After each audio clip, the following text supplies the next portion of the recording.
All right, diving right in today, we're tackling ethical marketing. You guys requested this one, and it's a good one. Yeah, it's a hot topic. It really is, and we've got a fantastic resource to help us unpack it.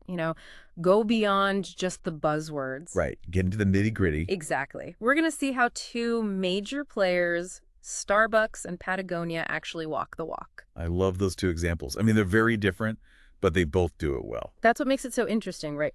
Very different approaches. But before we get into the specifics of how they do it, I think we got to lay the groundwork. Like, what's the playing field look like for ethical marketing these days? Yeah, it's more complex than ever, right? Absolutely. Companies can't just focus on their product anymore. They have to be aware of the whole marketing environment. Which, luckily, our source breaks down really well. It's a good framework. Yeah, they talk about the micro and the macro environment, sort of like two sides of the same coin. Exactly. And understanding both is crucial. It's like having a superpower in today's market. Okay, so explain it to me like I'm five. What's the difference between these two? All right, so micro is your immediate surroundings. Think of it like your neighborhood. Who are your direct competitors? What are the specific needs and wants of your target audience? Okay, got it. So if I'm opening a vegan bakery, my microenvironment is like, how many other bakeries are already in the area? Are they vegan? What kind of stuff are they selling? That sort of thing. You got it. And then macro zooms out. It's the bigger picture. It's the city, the state, the country even. Things like economic trends, technological advancements, social and cultural shifts. Okay, yeah. So for my bakery, it'd be like, is the whole city suddenly obsessed with gluten-free everything? Or is there a growing trend of, you know, plant-based eating, those kind of large-scale You're things? perfect examples. See, you're getting it. All right, I'm feeling smarter already. So how does all this play out in the real world? Well, let's take Starbucks. They're a fantastic case study. They're everywhere. I mean, literally, like, I went to Italy a few years ago, and there was a Starbucks right across from the Pantheon. It was kind of wild. Right. And that actually speaks to their microenvironment strategy. They realized they couldn't compete with those traditional Italian espresso bars on, like, authenticity. Yeah, because, I mean, those Italian coffee places, they're an experience. Totally.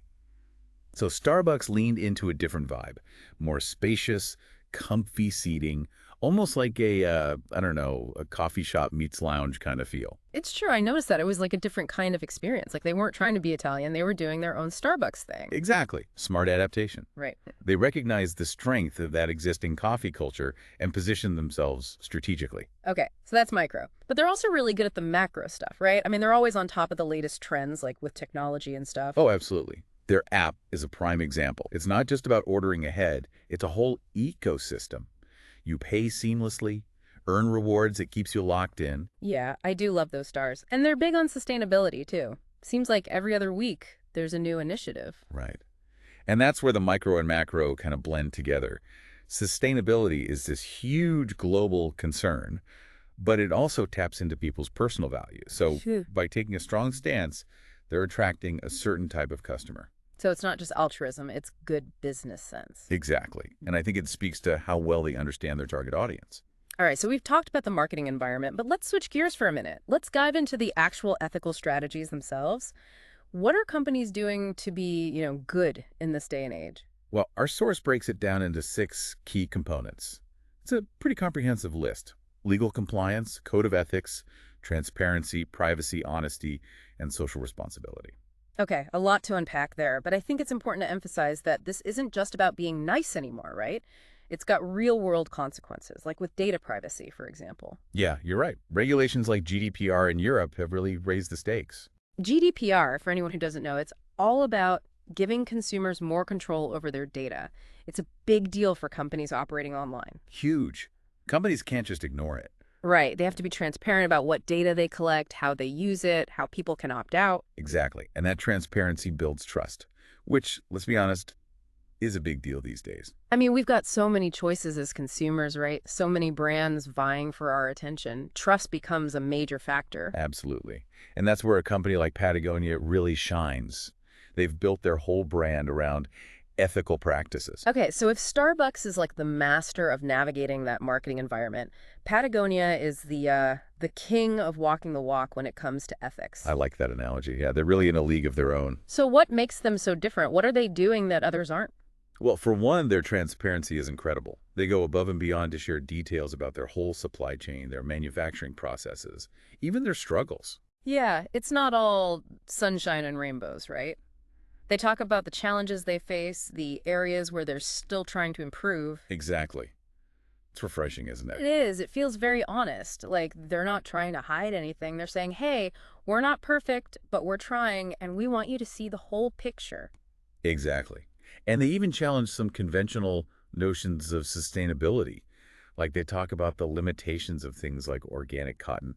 It's not just marketing spin, it's a genuine conversation. Yeah, it makes you think, right? It's not just about buying a product, it's about understanding the whole life cycle, the impact it has. And then there's a 1% for the Planet initiative. They donate 1% of their sales to environmental organizations. That's pretty amazing. Yeah, it shows real commitment. They're putting their money where their mouth is. So it's not just about the products they sell, it's about their values, their actions. It all feels very authentic. And that's what resonates with people, right? Consumers can smell BS from a mile away. You Yeah. can't just slap an ethical label on something and expect it to stick. It has to be genuine. Exactly. And especially now, younger generations are so much more aware of these things. They care about where their products come from, who's making them, what the impact is. The companies really have to walk the walk, not just talk the talk. Absolutely. And that can be tough, right? It means making hard choices, being willing to be vulnerable, admitting when you mess up. But it's also a huge opportunity, right? To connect with consumers on a deeper level, to build trust, loyalty, to create a brand that stands for something. I totally agree. And I think that's what we're seeing with companies like Starbucks and Patagonia.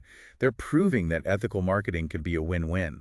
It's not just about doing good, it's about doing well. Exactly. It's about recognizing that in today's world, those two things are often intertwined. It feels like we've only scratched the surface with Patagonia. There's so much more to dig into. Oh, absolutely.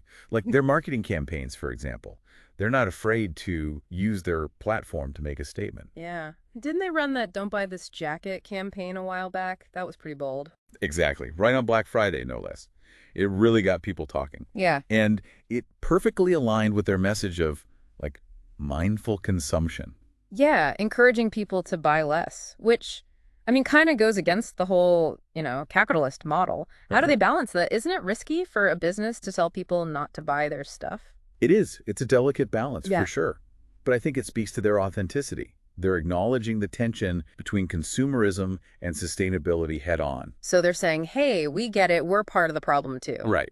And by being so upfront about it, they're actually attracting a certain type of customer. The kind of customer who values that honesty, who's willing to invest in a brand that aligns with their values. Exactly.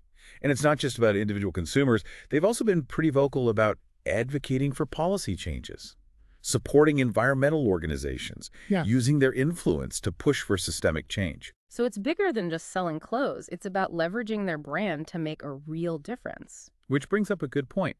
Ethical marketing isn't just about tweaking your messaging or, slapping on a feel-good label. Right. It has to run deeper than that. It's about aligning your whole business model, your actions, your values. Absolutely. And I think that's what sets companies like Patagonia apart. They're walking the walk. They're not perfect, but they're constantly striving to do better. Okay, so we've got Starbucks, we've got Patagonia, two very different approaches, but both showing that ethical marketing can be done and done well. But what about the rest of us? What are some takeaways, some practical things we can apply in our own businesses, even if we're not, a global giant? Well, I think the first step is understanding your audience. Who are you trying to reach? What do they care about? What motivates them? Because obviously a message that resonates with, like, a diehard Patagonia fan might not work for someone who's, I don't know, more price sensitive or something. Totally. You got to know who you're talking to. And then once you understand your audience, think about how you can meet their needs while also staying true to your own values. Yeah, like what unique perspective do you bring to the table? What makes you stand out? Exactly. Because authenticity is key. People can spot a fake from a mile away. Especially these days, right? We're bombarded with so much information, so many ads, so much noise. Totally. It's overwhelming. So when you find something that feels genuine, it really stands out. And that builds trust. Exactly. And trust is everything, especially in today's world. Consumers have so much power now. They have access to information. They can compare options. They can hold companies accountable. So it's not enough to just talk a good game. You got to back it up with action. Absolutely. You got to walk the walk. And that means being willing to be transparent about your processes, your decisions, even your mistakes. Because no one's perfect. Right. every business has its flaws, its areas where it can improve. Right. It's about being honest about that journey, Mm. about the challenges, the setbacks, the constant striving to do better. And inviting your customers to be a part of that journey. Exactly. Transparency fosters a sense of shared values, and that builds a stronger connection. Wow.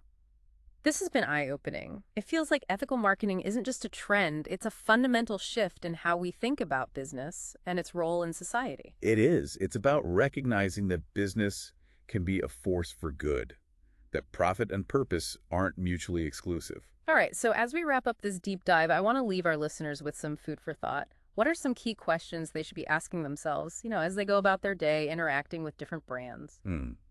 Well, I think a good place to start is to examine your own buying habits. Think about the brands you support, the products you choose.